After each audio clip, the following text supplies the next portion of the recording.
Yo, just want to give a proper thank you to the King of Kings, Henrik. What a career in New York. Feel honored and blessed, and very thankful and grateful that got to see Henrik play numerous times in person, and I really don't think I've seen him ever play a bad game in person. And I think many Ranger fans can attest to this. You know, the only real superstar they've ever had, honestly. You know, you can say Yager, Messier, but those guys were, out of their prime when they came. They still did a lot for New York, but Lundqvist, came in 25 years old from Sweden, and man, the second that dude came in, the Rangers were a disgrace, a flat-out disgrace. Late 90s, early 2000s, and Lundqvist came in 2005 when he got drafted, and then started. First year was 2006. You want to talk about someone changing the momentum and changing everything, and the one thing about Lundqvist that's kind of always been at the forefront is that no matter whether it was a regular season game or the playoffs, the dude always came ready to play, and he always came with that tenacity and with that sense of, look, this is how we're doing it, no ifs, ands, or buts. And to see how intense that guy was when he played, and man, it was something, especially those playoff series, 2012, 14, 15, those were years where he single-handedly won the Rangers' entire playoff series, not even games, entire playoff series, winning, basically being the reason they won, 4 games. And then, think of those years, 14 when they made it to the Cup,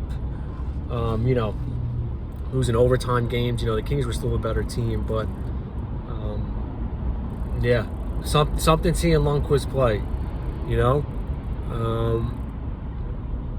I think at his peak, his peak was probably from around 2011 to 14, 15. He won the Vezina in 2011, 2012, nominated for it in 13, 14. But that's kind of really besides the point. His value, I don't think he was the best goaltender in the NHL at his peak. I think that belonged to Carey Price, my opinion. I think when Carey Price was on, he was one of the best goalies to ever put on goalie equipment. But in terms of value to the team, and I also think Jonathan Quick for a minute was in the Lundqvist category, or Lundqvist is in his category, however you want to say it. But there was, a stretch where Lundqvist was the New York Rangers, and all those pieces they used to bring in, guys on bad contracts. He made you forget about the Brad Richards, the Rick Nashes, the Wade Reddins, the Scott Gomez's, the Chris Drury's, all these guys who were supposed to be the leaders, supposed to be the superstars, never really were. Ryan Callahan may have worn the C. Ryan Callahan was never the captain of the New York Rangers. Henrik Lundqvist was the captain of the New York Rangers from the time he stepped into the locker room to this year. Just how it was, And again, just something with Lundqvist, something that I was reading in Sean Avery's biography, which I thought was really cool. How he basically said how, Lundqvist was like his own entity, and then the New York Rangers, knew that, in the locker room before the games, he did his thing, and it was just like, it was Henrik's world. Everyone else was living in it, and no, and NHL player, I shouldn't say none, because obviously there are some that fall into that category, but like I said, Lundqvist had that aura and that presence about him that, this is how we're doing it. And I think a lot of New Yorkers Ranger fans who watched them the past, decade plus know that, there were just games when you're watching, it's like, holy, like, what the, like, is this, like, how did that dude just make that sit, and then, you look at the stats, his game 7 playoff record is just stupid, still remember that second round series in 15 against Washington when the games were just, I think, I forget how many games went to overtime, but game 7 went to overtime when Stepan scored. But you just, like, you go back to those series and it's like, holy, like, damn, like, this dude is, he wasn't doing. Another thing you got to remember too, like, I can make this analogy with baseball and pitchers. Lundqvist played. The reason why Lundqvist's stats are so crazy, you have to understand the era that he played in. Is playing it. Lundqvist never played in an NHL without shootouts. Lundqvist never played in the NHL where there were ties. Lundqvist never played in the NHL where only like 2 or 3 guys on a team are really goal scorers. He played in the NHL.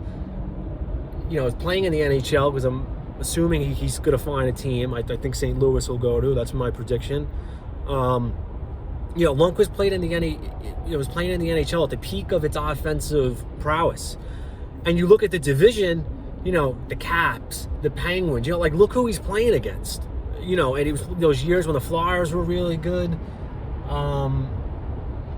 There's just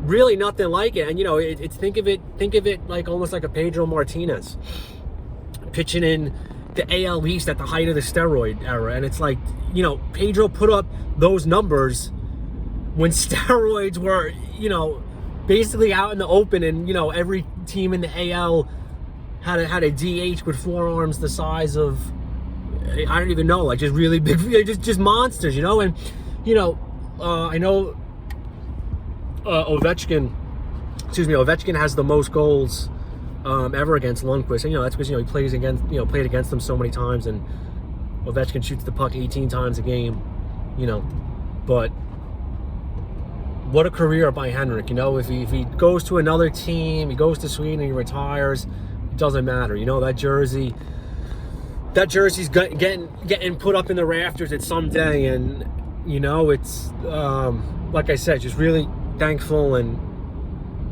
blessed to have seen that dude play. Because he's a Hall of Famer. He's a top 5 goalie to ever play. And again, I think you gotta realize why his numbers, as good as his numbers are, they're even more better when you realize the context. And the era that he playing in, power plays all the time. It's tough for a goalie now. And the goalies are not in demand as they once were. Pretty much every team now is 2. You kind of need 2. It's just how it is. But Lundqvist, to me, just epitomized the goaltending takeover of the NHL when it was late part of the 2000s and then early part of the past decade, 2010-11, where you needed a big time goalie to be a competitor, and then Pittsburgh came along at 16 and 17 and just blew that up, and then Blues won at 19 with a rookie goalie. So goalies aren't in demand as anymore. But again, you think of his numbers and it's like, damn, those playoff series against the Caps. I gotta go back and watch an old playoff series from like 14 or 15. Man. But anyway, just wanted to make this video just to show some appreciation to one of the greats. Nothing but love and respect for Henrik. The guy's done so much for New York, and he's always going to be a New Yorker. Even if he's from Sweden, Henrik's always going to be a New Yorker in my mind. So again, love and respect for the King. I look forward to the new era of Rangers goaltending. I think they have some good potential with Shesterkin and Georgiev, and I'm sure those guys are thankful too that they got to play a little bit with Henrik and learn a little bit see what a real professional does. Because, you know, Henrik is the definition of a professional and badass dude, you know? So that's all we got. All right, so just remember, if you bring a quarter of the intensity that Lundqvist brought to a game, even, you know, think of, you know, even like a playoff game, for example, you bring a quarter of that intensity to what you're doing in your life, man, it's going to be something. You know, it's the biggest thing I take it from that guy. Just, you know, the intensity, tenacity, determination, the motivation, all that stuff. And, you know, for the people who, you know, grew up watching him play, you know, watched him play the last 10, 15 years, know that very well. And that's why people love him so much. So thanks again, Henrik. Good luck, bro. Wherever you go. I'm sure every New Yorker will let you cut in line in front of them to get a cab. I don't think you got to worry about that, man. All right? So good luck, Henrik.